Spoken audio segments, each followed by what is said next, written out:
Last season he scored 8 goals across 4 games with Arsenal and didn't concede. 4 against them at Anfield obviously came after yourself and Mikel had a few words on the touchline as well. Maybe you talking about that last season, how it sparked you guys on that occasion as well. But how much of a different proposition do you feel Arsenal are? Because it seems that Mikel has been given a bit of time. He was under pressure at one point, and they now effectively are the real deal in terms of the title race this season. Yeah, so I all my respect. Wow, really, really good job. So it's like this when you need some time, nobody wants to give you time, and maybe not all of us deserve time because it's you still have to be good to use the time, and that was Mikel obviously did. I have to say, really, lots of respect for it. They had a lot of talent already in the last few years. I think Martinelli, everybody, I was very early excited about him, and he became exactly the player I expected he will be. Martin Odegaard. I spoke to him when he was 15 from Norway, and the whole world wanted him. He decided for Madrid, but I remember, as it would have been yesterday, that we sat on a table with his dad, and we were all so excited. And then there came a few difficult years, which is normal when you're that much in the spotlight. So he became the player everybody expected him to be that time. Saka, I think from first day since he's playing, it's incredible. And Gabriel Jesus, if anybody knew how good he could be, not in a Man City shirt, in a fixed role, fixed number 9, number 1 in the lineup, if you want, the fixed number 9 in the lineup. Then it was Mikel, because we worked together with him. Same with Zinchenko, so great things. Brought Xhaka back on track. Thomas Partey, everybody knew how good he is when he was at Atletico. So, and then the last line is now really well settled. They found a way how they want to defend, and that's it. And then last night, obviously, they played a different lineup, but still lots of quality. So it's a young team, very exciting team, and doing really well. And they are in the position they are, well deserved. So, but now we go there. And obviously we don't think about the games we played against them because it makes not too much sense. But so we will try, to cause them problems. I think that makes sense, huh? And so I'm looking forward to it. Isaac? Yeah, I mean, just moving on from that, a lot of people were maybe a little bit surprised when Gabriel Jesus was allowed to go from Manchester City, a big club, to a rival big club. But what have you made of the blossoming of him since he's gone from that one to the other and really started throwing goals in all over the place now? Oh, I don't know Gabriel Jesus on a personal basis, but I always liked him as a player. So it's just I don't think City, or I know City wouldn't have sold him to every club, but with Arsenal obviously it was far off. The distance was big enough. It was like geographically, yeah. And then they did it, and for Gabriel, exceptional player, you always saw that when he played for City. But it's like this: when you're a player, the Gabriel Jesus role at City, I think it was a 9, a winger, and these kind of things. Even was it last year when everybody said City has no number 9? I was still there. So it's everything. It's like it's different. But he played more often from the wing, obviously, and now he can play his role. And was a third goal last night. What did it went 3-0, 4-0? I'm not sure when I switched off. 3-0. Yeah. But was a nice setup. So he's flying in the moment, huh? So full of confidence. That's what confidence does to top quality, to top class players. And if you not play against them, then it's easy to enjoy what he's doing in the moment. Now it's our opponent for the weekend, so we have to make sure that he will stop flying for a weekend. In terms of injury news at the moment, are you likely to have anyone back? Is anyone for contention this weekend? Curtis Jones was in training yesterday. It looked good, but that's not the first session, so he's then probably the closest. Nothing new about so a good way. They do all of meanwhile big sessions, but Naby and Ox still a little bit away. They have one new injury. It's Artur Artur Melo in the last session before the Rangers game. In a normal situation, he just injured a muscle. We have to wait for further assessment to know exactly how long it will be, but he's out. Nobody else. Rob is running a lot, looks like he's close.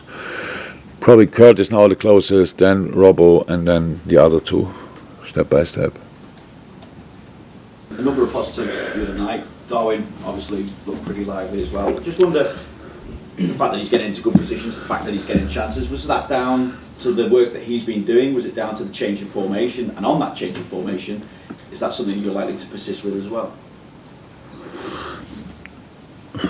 Wow.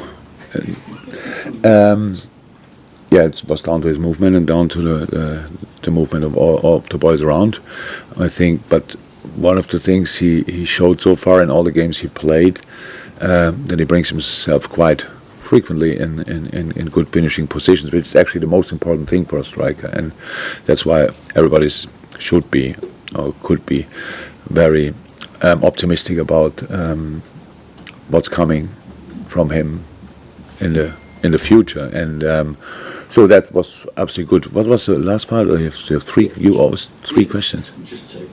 Two, okay. It was just the change in formation as well. Is that something you're thinking you found a way to move forward now? Is this the plan for the future? No, the thing is, for us, it's much more important that we become unpredictable again, and we need different systems for that as well.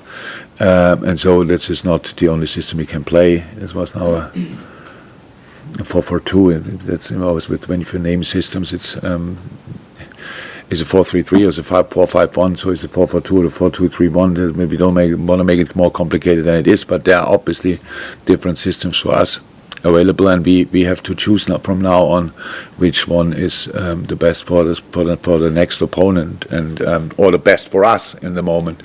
And yeah, but how I said, we have to be more unpredictable, definitely. We spoke to Virgil after the game as well, and he was talking about player welfare, kind of in relation to the criticism that Trent had received. And he said, I think that if the players from 10, 20 years ago were under the microscope that we are at the moment, there would also be a lot of players struggling. You try to shut it out, but other people call you and say, are you all right?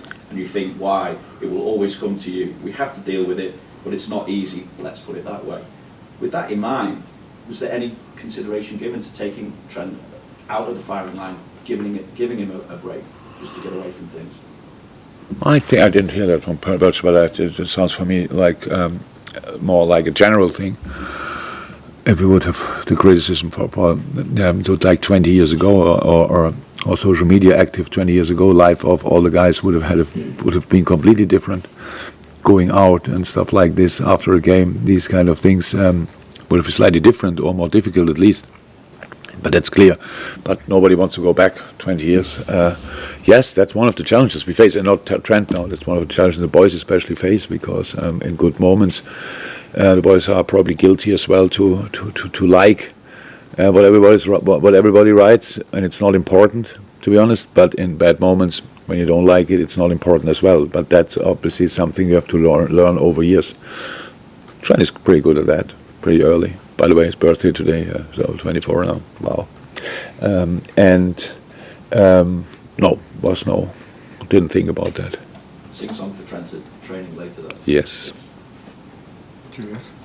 Jurgen, you touched on confidence when it does to top players just a few moments ago. The body language felt different on Tuesday from your players. The crowd felt different, certainly. Watching the performance, do you feel the players now aren't far off from their best levels that we've seen? Look, Julia, what can I say about that? It's now we had this conversation a couple of times. We won against Bournemouth 9-0, and everybody, I think body language was pretty good that day, wasn't it?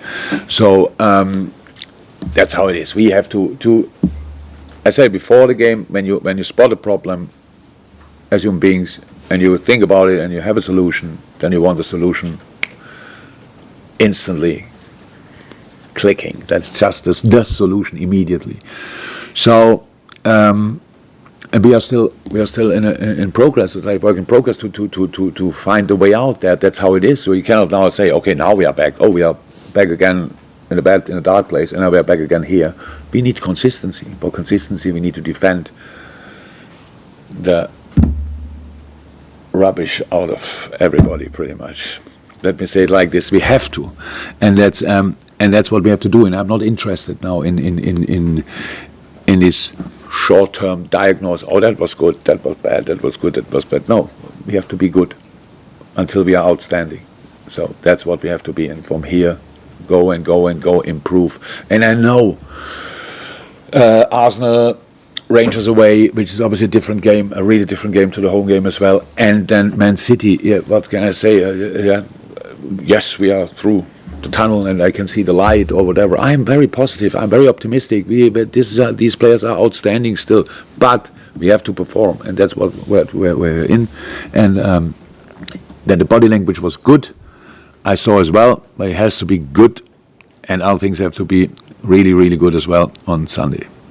Surely there can't be too much rubbish to get rid of, though. Use that word rubbish. There can't be too much more to get out.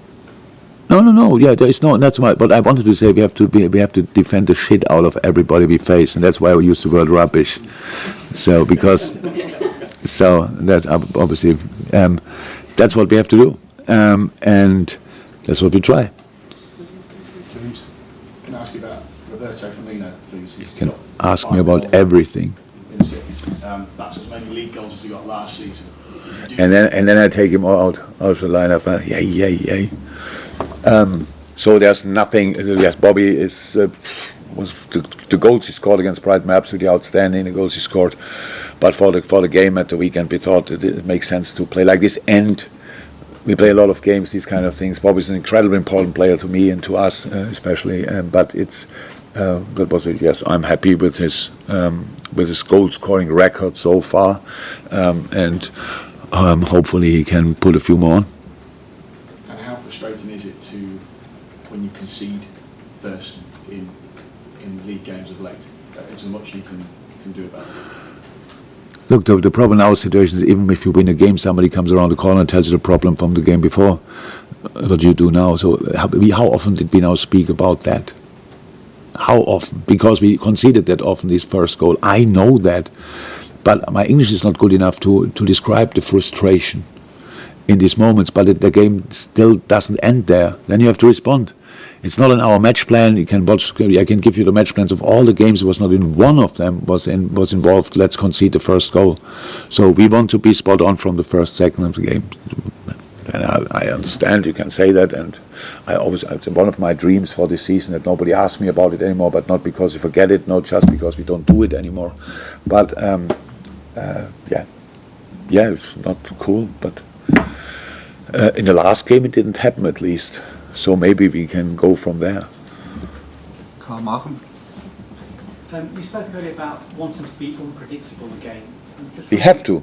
Yeah, because you've been so wedded to 4-3-3, and a lot of your lines with almost the same players. So have teams finally worked out how teams worked out how you can play against us when we are not at our best. But actually, that was all. It's funny that we are. Other teams have worked out how to play against us since years, but it still didn't work out for them because we were exceptional in the moment in the things we did. So in the moment when you're not exceptional, then it looks like now they realize no. I could in our best games I could show you the parts where we could have got problems. Here, there, here. But we didn't, because we put so much pressure on the opposition that they couldn't find these spaces. That's the risk you take. In a moment when you don't play on your top, then these gaps are still there. So and then play the pass through, and then now we look like now they know how to play against them. No, it was always clear.